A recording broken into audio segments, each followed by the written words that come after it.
ಒಂದು ದಿನ ನಾಗರ ಪಂಚಮಿ. ಆ ನಾಗರ ಪಂಚಮಿ ದಿನ ಎಲ್ಲರೂ ಕೂಡ ಹಿಂಗೆ ಸಿದ್ಧಾರೂಢರಿಗೆ ನೀವು ಮಲ್ಲ ಮಾಡಿರ್ತೀರಿ ಉಂಡೆ, ಹೌದಲ್ಲವು ಬೇಸನ್ ಉಂಡೆ ಮಾಡಿರ್ತೀರಿ, ಮತ್ತು ನವಣಿ ಉಂಡೆ ಮಾಡಿರ್ತಾರೆ, ಹೆಸರು ಉಂಡೆ ಮಾಡಿರ್ತೀರಿ, ಅವು ಏನೇನು ಭಾಳ ಮಾಡಿದ್ರು. ನಮಗೆ ದಿನ ಎಲ್ಲರೂ ನಾಷ್ಟ ಕಳಿಸೋದು ಮುಂದೆ ಎಲ್ಲರೂ ಕಳಿಸ್ಯಾರ, ಅವು ಕಡುಬು ಕಳಿಸ್ಯಾರ, ಅವು ಎಲ್ಲ ಅದಾವೆ. ಇನ್ನೂ ನಮ್ಮ ಮನ್ಯಾಗ ಅದ ಅಲ್ಲಿ ಜಗ್ ಅದಾವೆ. ನಿಮ್ಮ ಮನೆಗೆ ಇರೋಕ್ಕಿಲ್ಲ, ನನ್ನ ಮನ್ಯಾಗ ಅದಾವೆ ಜಗ್ ಅದಾವ. ಈಗ ನಮ್ಮ ಎಲ್ಲರೂ ಕಳಿಸ್ಯಾರ, ಭಾಳ ಪ್ರೇಮದಿಂದ ಎಲ್ಲರೂ ಕಳಿಸ್ಯಾರ. ಹಂಗೆ ಇಟ್ಕೊಂಡು ಯಾವ ಸಾಯಂಕಾಲ ಅವು ನೆನಪಾಕಿರ್ತೈತಿ, ನಿಮ್ಗೆ ನೆನೆಸ್ಕೊಂಡು ತಿಂತಿರ್ತೀವಿ. ಹಂಗೆ ದೇವರ ಹುಬ್ಬಳ್ಳಿಯಿಂದ ಎಲ್ಲರೂ ಭಕ್ತರು ಹಿಂಗೆ ಬಂದು ಏನಂತ ತಿಳ್ಕೊಂಡ್ರೆ ಎಲ್ಲರೂ ಸಿದ್ಧಾರೂಢರಿಗೆ ಹಿಂಗೆ ಪ್ರಸಾದ ಕೊಟ್ಟು ಹೋಗಿದ್ರು. ಉಂಡಿಯನ್ನು ಕೊಡಬೇಕು, ಅಜ್ಜಾರಿಗೆ ಕೊಟ್ಟು ಕಳಿಸ್ಬೇಕಂತ ತಿಳ್ಕೊಂಡು ಒಬ್ಬ ಬಹಳ ಸಿದ್ಧಾರೂಢನ ಭಕ್ತಿ ಇಟ್ಕೊಂಡಿರ್ತಕ್ಕಂಥವಳು ಹುಚ್ಚಮ್ಮ ಅಂತ ತಿಳ್ಕೊಂಡು ಆ ತಾಯಿ. ಹುಚ್ಚಮ್ಮ ಹೆಂಗಿತ್ತು ಅಂತ ತಿಳ್ಕೊಂಡ್ರೆ ಹುಚ್ಚವಾಗಿರ್ತಕ್ಕಂಥ ಭಕ್ತಿ ಇತ್ತು. ಹುಚ್ಚು ಹಿಡಿದತ್ತಲ್ಲ, ಹುಚ್ಚವಾದ ಭಕ್ತಿ ಅಂತಾರೆ. ಹಂಗೆ ಸಿದ್ಧಾರೂಢನ ಮೇಲೆ ಅಪಾರವಾದ ಭಕ್ತಿಯನ್ನು ಇಟ್ಟುಕೊಂಡಿರ್ತಕ್ಕಂಥ ಹುಚ್ಚಮ್ಮ ಅಷ್ಟೊತ್ತಿಗಾಗಲೇ ಒಂದು ಮಗು, 1 ವರ್ಷ 2 ವರ್ಷದ ಮಗುನನ್ನು ಬಗಲೊಳಗೆ ಎತ್ತಿಕೊಂಡು ಕೈಯಾಗ ಹಿಂಗೆ ಉಂಡಿ ಇಟ್ಕೊಂಡು ಹೊಟ್ಟಾಳ. ದೇವರ ಹುಬ್ಬಳ್ಳಿಯಿಂದ ದೂರ ಆಗ್ತದೆ, ಸ್ವಲ್ಪ ದೂರ ಆಕೈತಿ, 1/2 ಕಿಲೋಮೀಟರ್ ಅಂತ ತಿಳ್ಕೊರಿ. ಆ ಇರುವಂಥ ಸಮಯದೊಳಗೆ ಏನಂತ ತಿಳ್ಕೊಂಡ್ರೆ ಹುಚ್ಚಮ್ಮ ಏನಂತ ತಿಳ್ಕೊಂಡ್ರೆ ಬಂದು ಆ ಸಿದ್ಧಾರೂಢರು ಕೂತ್ಕೊಂಡಿದ್ದಾರೆ, ಕಟ್ಟಿ ಮೇಲೆ ಕೂತಿದ್ರಂತ ಕೈಲಾಸ ಮಂಟಪದ ಮುಂದೆ. ಅಪ್ಪ ಇವನು ತಗೋ ಅಂತ ತಿಳ್ಕೊಂಡು ಹಿಂಗೆ ಕೊಟ್ಲಂತ. ಹಿಂಗನ್ನು ತೆಗೆದು ನೋಡ್ತಾರೆ, 4 ಹುಂಡಿದ್ದು. 4 ಹುಂಡಿ ತಂದಿದ್ಲಲ್ಲ, 4 ಹುಂಡಿ ಏನು ಮಾಡಿದ್ಲು ಅಂತ ತಿಳ್ಕೊಂಡು ಗುರುಗಳು ಏನು ಮಾಡಿದ್ರು ಅಂತ ತಿಳ್ಕೊಂಡ್ರೆ ಒಂದು ತಾನು ತಿಂದರು, ಒಂದು ಇನ್ನೊಬ್ಬರಲ್ಲಿ ಕೂತ್ಕೊಂಡಿದ್ರಂತ ಅವ್ರಿಗೆ ಕೊಟ್ರಂತ. ಒಂದು ಹುಡುಗ ಏನು ಎತ್ಕೊಂಡು ಬಂದಿತ್ತಲ್ಲ, ಆ ಹುಡುಗ ಬಗಲಾಗಿತ್ತಲ್ಲ, ಆ ಹುಡುಗಿಗೆ ಕೊಟ್ರಂತೆ. ಆ ಹುಡುಗಿಗೆ ಕೊಟ್ಟ ಬಳಿಕ ಒಂದು ಏನಿತ್ತಲ್ಲ ಆ ಹುಚ್ಚಮ್ಮ ಕೊಟ್ರಂತೆ. ತಗೋರವ ನೀ ತಿನ್ನಂತ ತಿಳ್ಕೊಂಡು ಕೊಟ್ಟ ಬಳಿಕ ತಿಂದ ಬಳಿಕ ಹುಚ್ಚಮ್ಮ ಏನಂತ ತಿಳ್ಕೊಂಡಂದ್ರೆ ದಿಟ್ಟಿಸಿ ನೋಡಾಕತ್ತಿದ್ದ ಸಿದ್ಧಾರೂಢನ. ದಿಟ್ಟಿಸಿ ನೋಡಾಕತ್ತಿದ್ಲು ಏನಂತ ಅಂತ ತಿಳ್ಕೊಂಡು ಅನ್ನಕತ್ತಿದ್ಲು ಮನಸ್ಸಿನಾಗ ಅಂತ ತಿಳ್ಕೊಂಡಂದ್ರೆ ಸಿದ್ಧಾರೂಢರಂತ ಎತ್ತಿರ್ತಕ್ಕಂಥ ತಂದೆ ತಾಯಿಗಳು ಎಂಥ ಪುಣ್ಯವಂತರು, ಎಂಥ ಪುಣ್ಯವಂತರ ಮಗನಾಗಿ ಜನಿಸಿ ಬಂದನಲ್ಲ ಸಿದ್ಧಾರೂಢ ಅಂತ ತಿಳ್ಕೊಂಡು ಹಿಂಗೆ ಮನಸ್ಸಿನಾಗ ಅನ್ನಕತ್ತಿದ್ದು. ನನಗ ಇಂಥ ಮಗ ಜನಿಸಲಿಲ್ಲಲ್ಲ ಅಂತ ತಿಳ್ಕೊಂಡು ಮನಸ್ಸಿನಾಗ ಅನ್ನಕತ್ತಿಲ್ಲಂತ. ನನಗಿಂತ ಒಬ್ಬ ಮಗ ಜನಿಸಲಿಲ್ಲಲ್ಲ ಅಂತ ತಿಳ್ಕೊಂಡು ಅನ್ನಕತ್ತಿಲ್ಲಂತ. ನಾನು ಇಂಥ ಮಗನಿಗೆ ಜನ್ಮ ಕೊಡಬೇಕಲ್ಲ ಶರಣರ. ನಾವು ನೀವೆಲ್ಲ ಯಾರೂ ಕೂಡ ಹಿಂಗತ್ತೆ ನಾವು ಅನ್ಕೊಳಂಗಿಲ್ಲ. ಏನಂತ, ನಾವು ಸಿದ್ಧಾರೂಢನಂಥ ಮಗನನ್ನು ಎತ್ತಬೇಕೆಂಬ ಆಸೆ ನಮಗಿಲ್ಲ ಶರಣರ. ಹಾನಗಲ್ಲ ಗುರುಕುಮಾರೇಶ್ವರಂಥ ಮಕ್ಕಳನ್ನು ಎತ್ತಬೇಕೆಂಬ ಆಸೆ ನಮಗಿಲ್ಲ. ಇಂಥವ್ರ ಮಕ್ಕಳು ಎತ್ತಬೇಕಂತ ತಿಳ್ಕೊಂಡು ನಮಗೆ ಆಸೆ ಪಡಂಗಿಲ್ಲ. ಗಾಲ್ವ ಮಹಾಋಷಿಗಳಂಥ ಮಹಾತ್ಮರನ್ನು ನಾವು ಈ ಭೂಮಿಗೆ ತರಬೇಕಂತ ತಿಳ್ಕೊಂಡು ಮನಸ್ಸಿನಾಗ ಅನ್ಕೊಳಂಗಿಲ್ಲ. ನಾವು ಅನ್ಬೇಕು ಏನಂತ, ತಾಯಿಯಾದವರು ಮನಸ್ಸಿನೊಳಗೆ ಅನ್ಕೋಬೇಕಂತ, ಛಲ ಇಟ್ಕೋಬೇಕಂತ, ಗುರಿ ಇಟ್ಕೋಬೇಕಂತ, ಮನಸ್ಸಿನೊಳಗೆ ಭಕ್ತಿಯನ್ನು ತುಂಬಿಕೊಂಡು ಅಂತರಂಗದಲ್ಲಿ ಆ ಜ್ಞಾನವನ್ನು ಮಾಡ್ಕೊತ ಹೋಗಬೇಕಂತ. ಅಂತರಂಗದೊಳಗೆ ನಾನು ಎಂಥ ಮಗನನ್ನು ಎತ್ತಬೇಕಂತ ತಿಳ್ಕೊಂಡು ಅನ್ಕೊಂಡಿದ್ದೇನೆ, ಆ ಮಗನನ್ನು ಸದಾಕಾಲ ಅಂತರಂಗದೊಳಗೆ ಇಟ್ಕೋಬೇಕಂತ ತಾಯಿಯಾಗಿರ್ತಕ್ಕಂಥವಳು ಆ ಮಗನನ್ನೇ ಜನಿಸಿ ಬರ್ತಾನಂತ. ಅಂಥ ಮಗನ ಜನಿಸಿ ಬರ್ತಾನಂತೆವು. ನಾವು ಹಂಗೆ ಅನ್ಕೊಳಂಗಿಲ್ಲ. ಅಂಥ ಋಷಿಗಳು ನಮಗೆ ಹುಟ್ಟಿ ಬರಲಿ ಅಂತ ತಿಳ್ಕೊಂಡು ಅನ್ಕೊಳಂಗಿಲ್ಲ. ಆದ್ರೆ ಹುಚ್ಚಮ್ಮ ಏನಂತ ತಿಳ್ಕೊಂಡಂದ್ರೆ ಆ ತಾಯಿ ಅಂತಿದ್ಲಂತ, ಏನಂತ, ನನಗೆ ಇಂಥ ಮಗನನ್ನು ಎತ್ತುವಂಥ ಭಾಗ್ಯ ನನಗೆ ಬರಲಿಲ್ಲಲ್ಲ ಅಂತ ತಿಳ್ಕೊಂಡು ಮನಸ್ಸಿನಾಗ ಅನ್ನಕತ್ತಿದ್ಲಂತ. ಸಿದ್ಧಾರೂಢಂಥ ಮಗನನ್ನು ನಾ ಎತ್ತಲಿಲ್ಲಲ್ಲ, ಇಂಥ ಮಗನನ್ನು ನಾನು ಎತ್ತಬೇಕಲ್ಲ ಅಂತ ತಿಳ್ಕೊಂಡು ಅಂದಾಗ ಎದುರಿಗೆ ಕುಳಿತುಕೊಂಡು ಸಿದ್ಧಾರೂಢರು ಅಂದ್ರಂತ, ಏನವ ಸಿದ್ಧಾರೂಢಂಥ ಮಗನಂತ ನಾನು ಎತ್ತಲಿಲ್ಲ ಅಂತ ತಿಳ್ಕೊಂಡು ಅನ್ನಕತ್ತಿ ಏನು ಅಂದ್ರಂತ ಅವ್ರು. ನನ್ನಂಥ ಮಗನನ್ನು ಎತ್ತಿಲ್ಲ, ಇನ್ನೇನಂತ ಸಿದ್ಧಾರೂಢರಂಥ ಮಗನನ್ನು ಎತ್ತಿಲ್ಲ ಅಂತ ತಿಳ್ಕೊಂಡು ಹಿಂಗೆ ಅನ್ನಕತ್ತಿಯಲ್ಲ, ಯಾಕೆ ಅಂದ, ನಿನಗೆ ಮಗ ಬೇಕದಲ್ಲ ಅಂದ. ಹೂನ್ಯಪ್ಪ, ನಿನ್ನಂಥ ಮಗ ಬೇಕಂತ ತಿಳ್ಕೊಂಡು ಅನ್ನಕತ್ತಿಯಲ್ಲ, ಹೂನ್ಯಪ್ಪ, ಅಂಥ ಮಗನ ಹುಡುತ್ತಾನ, ನೀ ಏನು ಚಿಂತೆ ಮಾಡಬೇಡ. ನಾ ಇರುವುದು ಹುಬ್ಬಳ್ಳಿ, ನಿನಗ ಮುಂದೊಬ್ಬ ಮಗ ಹುಡ್ತಾನ, ಅವ ದೇವರ ಹುಬ್ಬಳ್ಳಿ ಒಳಗನೆ ಮೆರಿತನ ಅಂತ ತಿಳ್ಕೊಂಡು ಆಶೀರ್ವಾದ ಮಾಡಿ ಕಳಿಸಿದ್ರಂತ. ನೋಡಿ ಹೆಂಗಿರ್ಬೇಕು. ನಾನಿರ್ಬೋದು ಹುಬ್ಬಳ್ಳಿ, ಅವ ದೇವ್ರ ಹುಬ್ಬಳ್ಳಿ ಒಳಗೆ ಮೆರಿತಾನ ಅಂತ ತಿಳ್ಕೊಂಡು ಒಂದು ಬಳಿಕ ಆಶೀರ್ವಾದ ಮಾಡಿ ಕಳಿಸಿದ್ರು. ನಿನ್ನಂಥ ಮಗನೇನತ್ತು ಮುಂದೆ ಆ ತಾಯಿ ಏನಂತ ತಿಳ್ಕೊಂಡ್ರೆ, ವರ್ಷ ತುಂಬೋದ್ರೊಳಗಾಗಿ ಪಂಚಮಿ ಹಬ್ಬ ಅನ್ನೋದ್ರಾಗಾಗಿ ಯಾವಾಗ ಗುರುಗಳ ಒಂದು ವಾಣಿ, ಪ್ರಸಾದ ವಾಣಿ ಅಂತ ಕರೀತಾರೆ, ಎಂದೂ ಕೂಡ ಸುಳ್ಳಾಗುವುದಿಲ್ಲ. ಪ್ರಸಾದ ವಾಣಿ, ಗುರುಗಳ ವಾಣಿ ಎಂದೂ ಕೂಡ ಸುಳ್ಳಾಗಂಗಿಲ್ಲ ರೀ ಶರಣರ. ಅವ್ರ ಮಾತು ಎಂದೂ ಕೂಡ ಹಿಂಗ ಋಷಿ ಆಡಿದ ಮಾತು ಹುಸಿಯಲ್ಲೋ ತಮ್ಮ ಅಂತ ಕರೀತಾರ. ಋಷಿ ಆಡಿದ ಮಾತು ಹುಸಿಯಲ್ಲೋ ತಮ್ಮ ಅಂತ ತಿಳ್ಕೊಂಡು ಹೇಳುವ ಹಾಗೆ ವರ್ಷ ತುಂಬುವುದರೊಳಗಾಗಿ ಹುಚ್ಚಮ್ಮ ಏನಂತ ತಿಳ್ಕೊಂಡಂದ್ರ, ಆ ಕೂಸು ಎತ್ಕೊಂಡ ಹಿಂಗೆ ಬಂದ ಬಿಟ್ಲಾಕಿ. ಯವ್ವ ನಾಗರ ಪಂಚಮಿ ಮುಂದೆ ಹುಟ್ಟಿತ್ತಲ್ಲ ಕೂಸು, ಆ ಕೂಸು ಏನಂತ ಹೆಸರಿಟ್ರಿವ? ಏನಂತ ಹೆಸರಿಟ್ರು?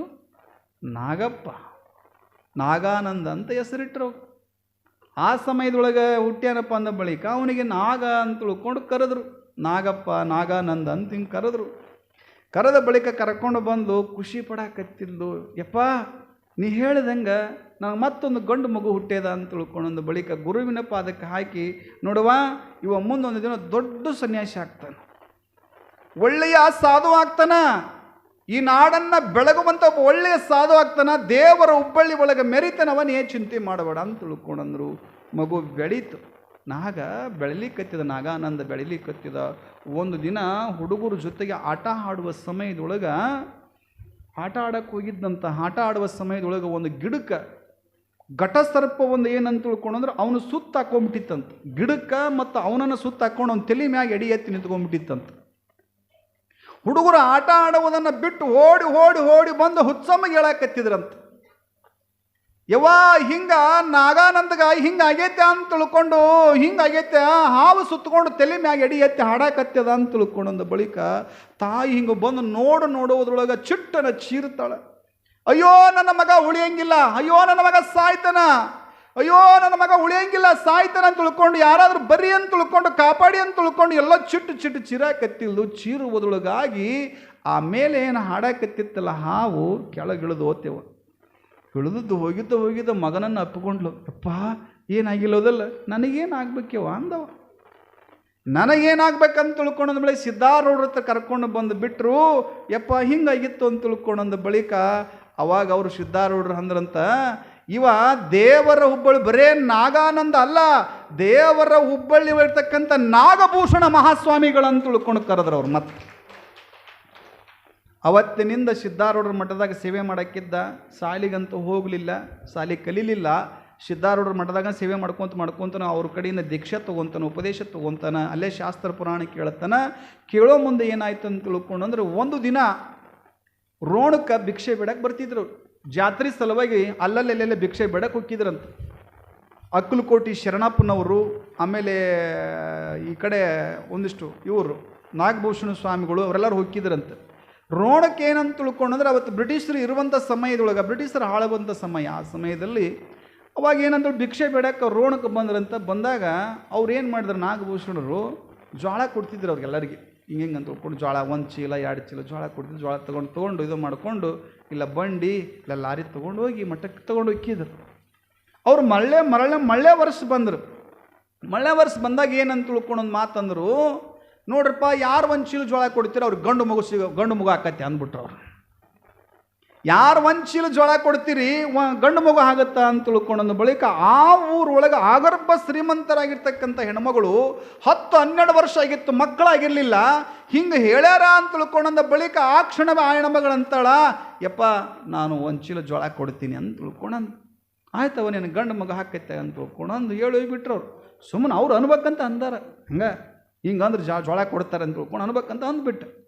ಹೊಂದು ಬಳಿಕ ಅವ್ರು ಏನಾಗ್ಬಿಡ್ತು, ಹೊಂದು ಇದ್ದಷ್ಟು ಜೋಳ ತೊಗೊಂಡು ಆ ವರ್ಷ ಬಂದ ಬಳಿಕ ಏನಂತ ತಿಳ್ಕೊಂಡಂದ್ರೆ ಮಠಕ್ಕೆ ಬಂದಾರ. ಮತ್ತು ಉತ್ಸವ ನಡೀತಿತ್ತು. ನಡೆದಾದ ಬಳಿಕ ಮತ್ತು ಮಳ್ಳೆ ವರ್ಷ ಮತ್ತು ಭಿಕ್ಷೆಗೆ ಬರಬೇಕಲ್ಲ.